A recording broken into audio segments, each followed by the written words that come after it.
What's up, good people? Mark Holmes here, and as always, I want to say thank you all for watching, commenting, subscribing, and being part of the Joe Booth Sports Report. Without you guys, as well as you ladies, you know that this literally does not work. Let me say shout out to everybody that came over for the game. Uh, my man Brian Green and his wife, of course.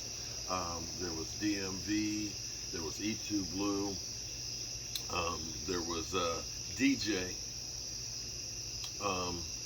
there was Daniel Hernandez, and everybody. Food was good.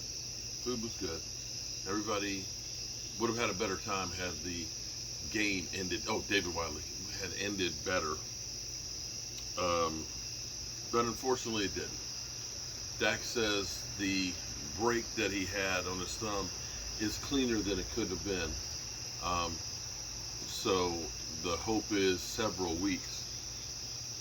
But we'll be seeing a surgeon tomorrow. I know Giant fans and Eagle fans and Washington fans are enjoying themselves because the Cowboys are in the basement. You know, we lost to Tampa Bay, which has got Tom Brady. Tom Brady and a really good defense. And they beat the hell out of us. They beat the hell out of our offense. Our defense actually did not play bad. In fact, Micah Parsons, you may have pissed off Micah Parsons. Where Micah Parsons got jacked up by Leonard Fournette, Micah Parsons wasn't too happy about it because he's like, basically, he said, you look at what happened when it was him, me one-on-one. He said, but the way he hit me like that was a pussy move. But be that as it may, Tampa Bay got the win. You guys got the win. And you guys can, do all you want. Cowboys fans wise, they're basically putting everything on Dak Prescott, which is fine. Dak had a bad game. Dak, unfortunately, had a game like Aaron Rodgers. Aaron Rodgers lost Davante Adams. And you could see how flustered Aaron Rodgers was with the guys he was throwing to. Having players matter. The offensive line. But you know what? Actually, let me say this. You know the old saying, a leper doesn't change his spots? That's Jerry Jones. See, here's the thing with Jerry Jones. Jerry Jones is rich. When you're rich, you don't care about what other people think. You're used to having your way no matter what. See, Jerry Jones had some good shit. He had Jimmy Johnson. He had a great team. He had everything. They won back-to-back Super Bowls. What more could you want? You bought a franchise that wasn't worth shit. In fact, that franchise was losing $2 million a month. And basically risked everything to buy it. In 5 years, you became the toast of the town. You were bullying everybody. You had everything. But see, that wasn't enough for Jerry. Jerry, he didn't care about winning or anything else. He cared about his ego. That's why he fired Jimmy Johnson. And what did he say? With the team I put together, any number of 500 coaches could have won the Super Bowl. And see, that mentality.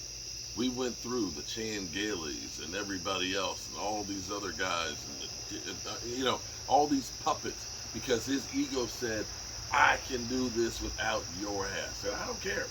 And there's no ramifications when you are the biggest franchise in the world and you don't have to win and still get your way. Pointed out that Jerry Jones has basically said, well, when you pay the quarterback like that, you can't put people around. But it's funny how that hasn't prevented the Rams from doing that, is it? It's funny how that hasn't stopped anybody but the Cowboys from putting talent around. Now, let's be clear. The Raiders went out and said, let's get Davante Adams. Let's get Derek Carr some weapons.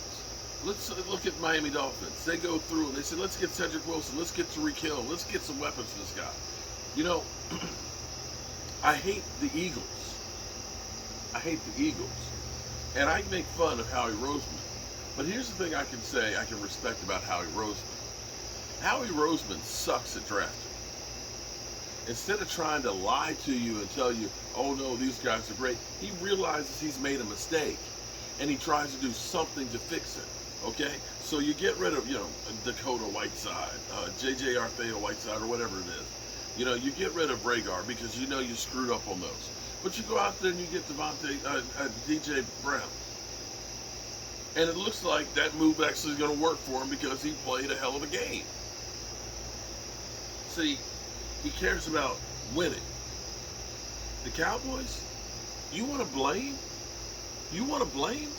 Listen, it was the Joneses decided that Amari Cooper, no, we don't need Amari Cooper. We don't need Cedric Wilson. He's going to cost too much money. We'll get a couple of guys because any number of 500 receivers can play in the system that I put in. Does that sound familiar to you, basically? Because that's the attitude that he had that got rid of Jimmy Johnson when we could have won a few more Super Bowls back then. It's his ego that got butthurt about CeeDee Lamb not taking the shot and being out on COVID. So in his mind, I'm rich, bitch. Get rid of him. And it's his damn ego that says, well, we don't believe in paying free agents. Well, look, you've done well at getting bottom base with free agents. You've done well at drafting, but it's not enough. And it's your own damn fault for thinking that going through a season with Tyron Smith, who has missed, 20 games of the last 2 years, that all of a sudden this year he's going to be upright and not have even a person who's got experience behind him. That's your fault. That's your ego. It's your fault that we've got, as they put it, CeeDee Lamb and a bunch of guys at receivers. Now you can say it's all Dak's fault. Dak had some bad passes. That interception was awful. But you look at those guys out there and you tell me that CeeDee Lamb is the number one right now. I think back to, the second practice that I was watching. And what I saw in practice was CeeDee has a little bit of an arrogance kind of to him and all that. And it was kind of like, I'm remembering West Coast actually said it. West Coast, shout out to West Coast. We were watching practice because it was West Coast, me, and Law Nation there. And there were so many times that we saw CeeDee kind of like pull up.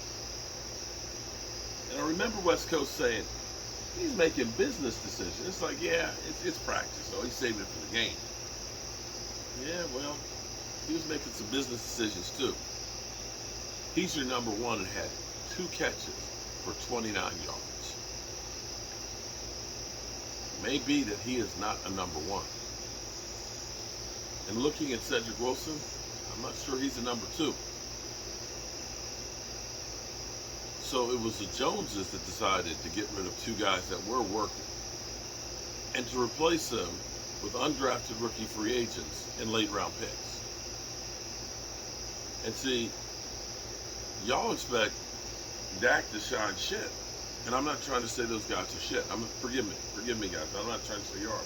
But to have guys going into their first NFL game as starters, to have Tyler Smith, who played actually well, understanding that you're going to have guys that get hurt. And so now Connor McGovern is hurt too. All this goes back to the Joneses, Stephen Jones and Jerry Jones. If it was only about writing a check, I'd write Howard. No, you wouldn't. No, you wouldn't, because your ego won't let you do that. Your ego has been out there saying, we know how to do this. And you don't. You don't. In 26 years without Jimmy Johnson? 26 years. And now you're doing to Dak exactly what you did to Romo. You didn't put the players around him. You messed up on a bunch of contracts and overpaid some guys that didn't deserve to get paid. And you let the ones that you should have kept walk. And you end up being stuck in mediocrity. The blame goes right where it belongs, to Jerry Jones. Now, Mike McCarthy will be the fall guy. Dak Prescott will be the blame guy. But if you go to war and they got M16s and you got a black powder rifle, who do you think's gonna win? Because I sit here and look, I'm looking at Tampa Bay with Tom Brady, Mike Evans, Godwin. These guys are head and shoulders above what we had out there. Head and shoulders above. Our guys could not get separation. Every single pass that was thrown, somebody was draped on every single one of the receivers. It's fact. And I don't know what Kellen Moore was doing. Kellen Moore, with this trickery, freaking Wildcat, which is so 10 years ago, was that a triple reverse against a defense that can get upfield? And the one thing that was working, which was Zeke Elliott running. Everybody keeps saying Zeke's washed. He averaged 5.2 yards a carry, but only got 10 carries. And everybody keeps saying Tony Pollard needs to start. Tony Pollard can't block. And Tony Pollard can't run between tackles. Tony Pollard, what, 8 carries, 12 yards? Yeah.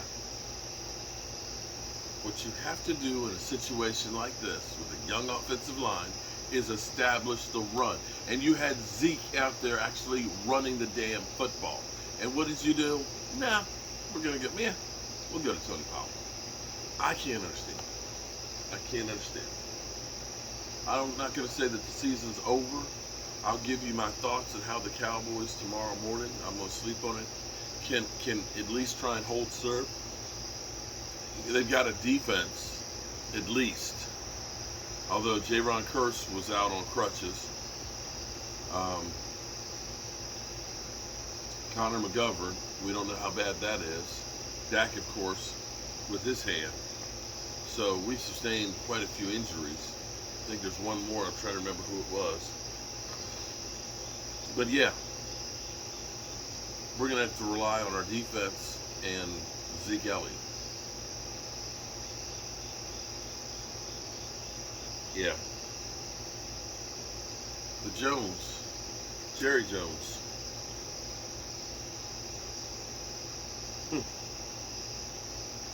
Jerry Jones is a combination of Al Davis right now and P.T. Barnum. He understands that there's a sucker born every minute. And the circus is in town when it comes to the Cowboys. As he put it, you know, you like to have people talking about you. Yeah, well, you got people talking about you. And it's not good. And the moves you make, well, they're kind of like Al Davis is towards his end. All right, I bitched and moaned enough. I'm going to bed. Tell the people you love them, because you might not get the chance again. Peace.